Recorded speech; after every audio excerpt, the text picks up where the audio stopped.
आज की कहानी सुनने के बाद आप इतना ज़्यादा डर जाएंगे कि आप रात को सोने से पहले लाइट को ऑन करना नहीं भूलेंगे। सो गाइस, ये कहानी सुनने से पहले अपना लाइट को ऑन करना मत भूलना। तो चलो शुरू करते हैं।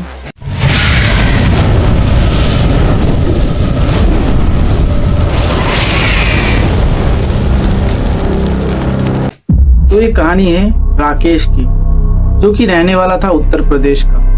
राकेश एक कंपनी में जॉब करता था। तो राकेश की वहाँ पे सैलरी बहुत ज़्यादा कम था, जिससे उसका घर भी नहीं चलता था। तो राकेश एक दिन डिसाइड किया कि मैं एक सरकारी ऑफिसर बनूंगा। जिसके बाद राकेश कई सारा इंटरव्यू दिए, लेकिन उसको सरकारी नौकरी नहीं मिला। लास्ट एक इंटरव्यू में उसका पोस्टमैन का जॉब मिल गया, और उसको जिस गांव में जॉब मिला था वो उसका गांव से बहुत ज़्यादा दूर। तो जॉब मिलने के बाद घर वालों को पता चला, घर वाले बहुत ज़्यादा खुश हुए। खुश होने के बाद राकेश गांव के लिए रेडी होते हैं, ट्रेन में बैठते हैं, ट्रेन से गांव तक पहुंचते हैं। गांव का नाम था जबलपुर। उसके पश्चात राकेश ट्रेन से उतरने के बाद राकेश जिस ऑटो में बैठते हैं, ऑटो वाला बोलते हैं, भैया आप कहाँ जाने वाले हो? राकेश बोलता है जबलपुर में। बाद ऑटो वाला ने जब सुना कि वो जबलपुर जा रहा है, तो ऑटो वाला एक पल के लिए सोचने लगा। जिसके बाद ऑटो वाला उसको बोलता है, भैया आपको जबलपुर क्यों जाना है? आप क्या कोई सरकारी ऑफिसर वगैरह हो क्या? तो राकेश बोलता है, नहीं, मुझे वहाँ पोस्टमैन का नौकरी मिला है, उसकी वजह से मैं वहाँ जा रहा हूँ। राकेश ने ऑटो वाले से कहा, भैया वहाँ रहने के लिए कोई जगह वगैरह है क्या? कोई रूम या कोई होटल जहाँ मैं रह सकता हूँ? तो ऑटो वाले ने बोला कि हाँ वहाँ तो है, लेकिन अभी उस जगह पे लोग नहीं रहते। तो राकेश ने बोला कि ऐसा कैसा मतलब जगह है कि लोग अभी नहीं रहते, हुआ क्या था वहाँ? तो ऑटो वाले ने कहा, मुझे तो पूरा नहीं पता है सब कुछ, आप एक काम करिएगा, वहाँ पे जाने के बाद वहाँ पे राम जी नाम का एक काका का दुकान मिलेगा, आपको मैं वहीं पे ड्रॉप कर दूंगा, आप एक बार उनसे पूछ लीजिएगा। ठीक है। राकेश को भी नहीं पता था वो सब कुछ के बारे में। तो राकेश गया, गांव तक पहुंचा ऑटो में। उसके बाद ऑटो वाले ने उस राम काका का दुकान पे उसको छोड़ दिया। अब जब राकेश दुकान पे गया, रामू काका से मिला, उनसे पूछा, चाचा मैं तो यहाँ पे रहने आया हूँ, मुझे पोस्टमैन का जॉब मिला है, तो मुझे रहने के लिए जगह की ज़रूरत है। लाल हवेली नाम का जो जगह है, क्या मैं वहाँ रुक सकता हूँ? आपका कोई जान पहचान है क्या वहाँ पे? तो राकेश को रामू काका ने बोला, हाँ मेरे जान पहचान के तो हैं, जुगाड़ तो हो जाएगा रूम का, लेकिन उससे पहले मैं तुम्हें कुछ बताना चाहता हूँ जो तुम्हें सुनना बहुत ज़्यादा ज़रूरी है। तो राकेश ने बोला, ठीक है काका, बताइए। रामू काका ने जो जो बताया वो तो आपको आगे पता चलने वाला है। लेकिन राकेश वो सब सुनने के बाद रामू काका को बोलते, क्या बात करते हो काका, ये तो 21st सेंचुरी है, यहाँ मैं भूत का नहीं मानता। तो रामू काका ने भी बोला, चलो कोई बात नहीं, सबकी अलग अलग सोच है, आपको जो ठीक लगे आप वो करो। उसके बाद लाल हवेली के जो वॉचमैन थे, वहाँ पे काम वाम करते थे, केयर टेकर टाइप का, वो सब कुछ संभालते थे लाल हवेली को। तो लाल हवेली के केयर टेकर से रामू काका ने बातचीत करके राकेश को 1 महीने के लिए वो घर दिला दिया, रहने के लिए एक रूम दिला दिया वहाँ पे रहने के लिए। ठीक है। राकेश का सामान वामान लेके राकेश गया उस घर में। उस घर में जाने के बाद राकेश को कई सारे सिम्टम्स दिखे, दीवारों पे लाल दाग, ठीक है। फिर जैसे जैसे बोलते थे गांव वाले लोग कि उस हवेली में ऐसा ऐसा होता है, एक औरत घूमती है लाल कपड़ों में, जो अपने बेटे को ढूंढ रही है। उसका बेटा का डेथ हो गया था बचपन में, जिसकी वजह से वो औरत उसको ढूंढती रहती है। उससे उसी चीज़ों को राकेश वहाँ पे देखता है कि दीवारों में लाल दाग है, फिर नाखून रोजने का निशान है। जिसके बाद राकेश एक पल के लिए सोचता है कि गांव वाले कहीं सच तो नहीं बोल रहे। उसके बाद राकेश थोड़ी देर बाद अपना सामान को सजाया, सबको निकाला, सबको टंगाया, ड्रेस वगैरह को अलमारी में। उसके बाद राकेश, शाम हो चुका था, राकेश का खाना खाने का टाइम हो चुका था, तो उसने खाना वाना बना के खा लिया। फर्स्ट डे में राकेश खाना वाना खाने के बाद दरवाज़ा बंद करके अपने बेड पे एक कोने में बैठ के मोबाइल चला रहा था। जिसके बाद राकेश को ऐसा महसूस हुआ रूम का टेम्परेचर एकदम से ठंडा हो चुका था, जैसे मानो एसी लगा हुआ हो। लेकिन उसने चारों तरफ देखा अपने रूम का और उसको पता चला कि रूम में तो कोई एयर कंडीशन है ही नहीं। उसके बाद राकेश को ऐसा लग रहा था कि ना जाने अलमारी के अंदर से कोई चीज बाहर निकल रही है और रूम का लाइट पूरा बंद था। तो वो जो चीज थी वो तो आपको बताएंगे अभी।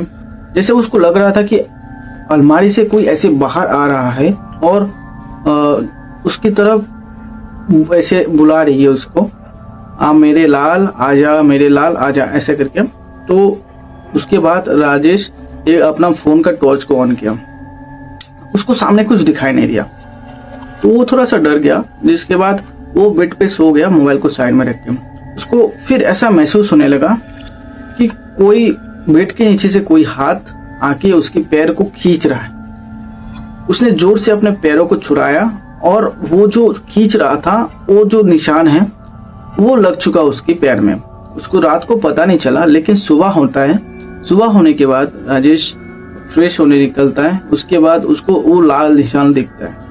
वो निशान ना तो पानी से धुल रहा था, ना ही कपड़ों से खींचने के बाद भी धुल रहा था। तो वो का एक दाग उसके बॉडी में लग चुका था, ऐसे टाइप का, पकड़ने के बाद जो दाग लगता है ना वैसे टाइप का, खून का निशान जैसा।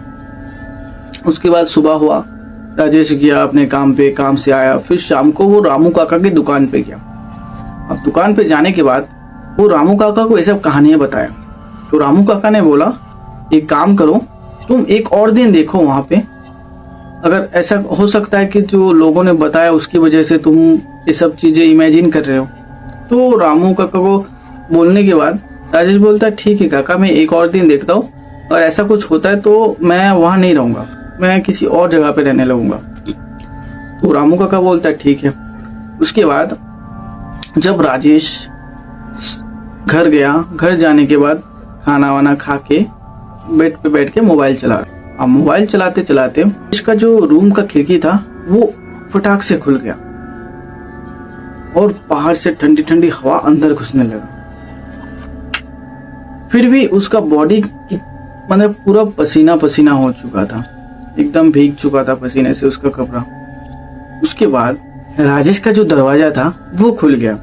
खुलने के बाद उसको दूर से ऐसा लग रहा था कि कोई उसकी तरफ आ रहा है, जिसका ना तो शक्ल दिख रहा है, ना आंखें, ना शरीर, सिर्फ आंखें लाल चमक रहा था, जैसे मानो खून टपक रहा हो। उसके बाद राजेश अपने बेड के कोने में जाके बैठ गया। डर की मारे उसका हाथ पैर ऐसे था और वो पसीने से पूरा भीगा हुआ। उसके बाद वो जो आ रही थी वो औरत, वो बार बार एक ही बात बोल रही थी, मेरे लाल तू कहाँ चला गया, आजा मेरे पास, ऐसे बार बार बोल रही थी। राजेश वो सुन के वो बोला कि मैं तुम्हारा लाल नहीं हूं, कृपया मुझसे दूर रहो। उसके बाद वो औरत पास में आई और राजेश का हाथ को पकड़ी और राजेश मानो बेहोश हो गया। जिसके बाद सुबह हुआ। सुबह होने के बाद राजेश फिर गया वो रामू काका की दुकान पे। वो काम पे नहीं गया। दुकान पे जाने के बाद वो फिर रामू काका को ये सब कहानी बताए। गाँव में सब सुना है, कोई भी नए लोग आते हैं और उस रूम घर में रुकते हैं तो उसके साथ ये सब घटनाएं होते हैं। कई लोग तो मर भी चुके हैं इसका शिकार बन के। तो राजेश ने बोला मैं अगर कंपनी को ऐसे बोलूंगा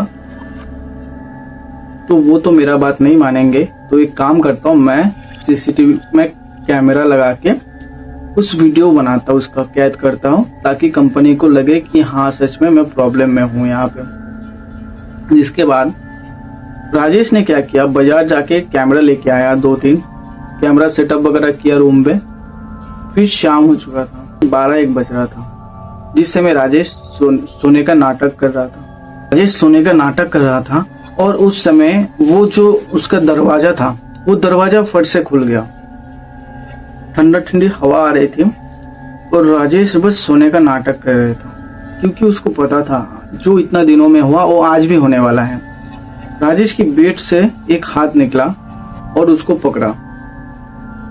राजेश को पकड़ के वो उसे फेंक दिया, दीवार में पटक दिया। पटक देने के बाद राजेश का आंख खुला। देखता है सामने एक औरत लाल साड़ी पहन के, जिसका आंखों से लाल लाइटें निकल रहा हो। वो उसे बार बार बोल रही है, मेरे लाल, अब तुझे मैं नहीं छोड़ूंगी, तूने जो मेरे साथ किया। इस कहानी का अगर सेकेंड पार्ट आप लोगों को चाहिए, ये कहानी बहुत ज़्यादा लंबा होने वाला है, अगर सेकेंड पार्ट आप लोगों को चाहिए तो आप लोग इस वीडियो को लाइक करें, कमेंट करें, अपने दोस्तों के पास शेयर करें, और नए हैं तो हमारे इस चैनल को सब्सक्राइब भी कर लें। सेकेंड पार्ट कमेंट करना मत भूलना।